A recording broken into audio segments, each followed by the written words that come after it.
In the small village of Abakpa, nestled in the heart of Africa, there lived a beautiful chubby lady named Ola. Her beauty was undeniable, but her love for money was even more striking. Ola had a peculiar way of judging people, and her criterion was simple: wealth. If a man was rich, she would lavish attention on him, no matter his age or appearance. However, if a man was poor, she would frown and insult him, warning him to stay away from her. The villagers would often whisper about Ola's behavior, shaking their heads in dismay. The poor men in the village would try to approach her, but she would scoff at them, telling them they were beneath her. She loved the rich men, with their flashy cars and fat wallets. Ola would follow them around, taking gifts from them and meeting them in secret. Ola's grandmother, Nana, had raised her from a tender age. Nana's eyes would well up with tears whenever she thought about her daughter and son-in-law, who had died in a tragic accident on their farm. A big palm tree had fallen on them, leaving Ola without parents. Nana had taken on the responsibility of caring for her granddaughter, but Ola never listened to her wise words. Nana would often sit Ola down and advise her to change her ways.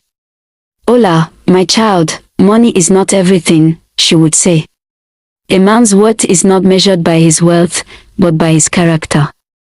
You should look for someone who loves you for who you are, not just your beauty or your body." But Ola would laugh and ignore her grandmother's words. As time went on, Ola's behavior became more and more brazen. She would sneak around the village, meeting her rich lovers in bushes, huts, and questionable places.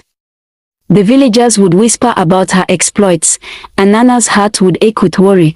One of Ola's lovers was a wealthy old man named Chief Okoro. He was known for his ruthlessness and cunning, but Ola was blinded by his wealth. She would do anything to keep him happy, and he would lavish her with gifts and attention.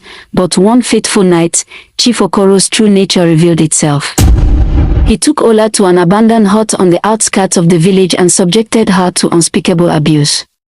Ola was left battered and bruised, both physically and emotionally. The incident left Ola's life in shambles. She became withdrawn and isolated, unable to face the world. Nana's heart broke when she saw Ola's condition. She had warned her granddaughter about the dangers of her lifestyle, but Ola had refused to listen.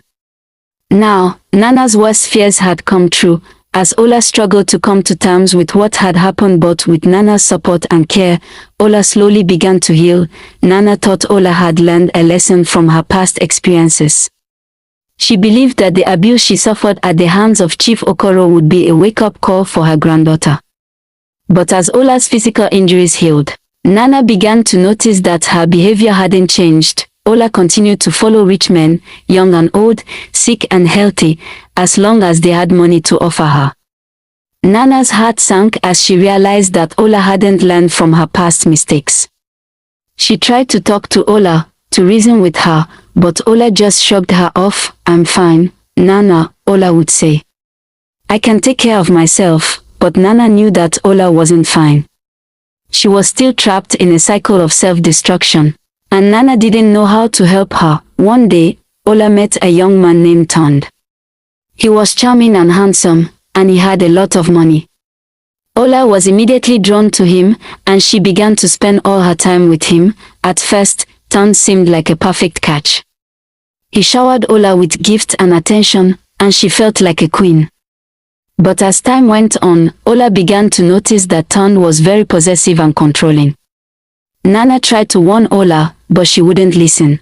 Ola was too caught up in the attention and affection Tond was showing her.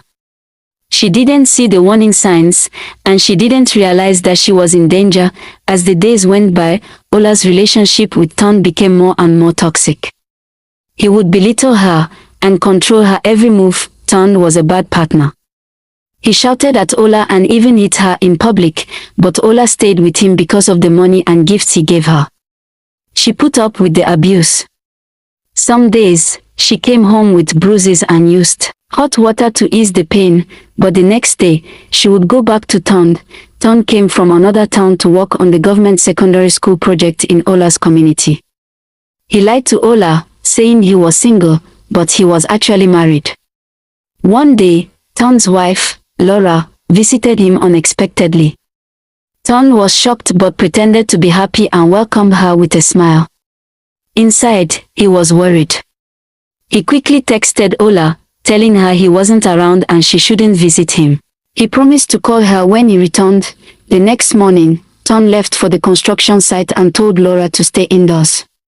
She agreed, but as soon as he left, she grabbed a raffia basket and went out.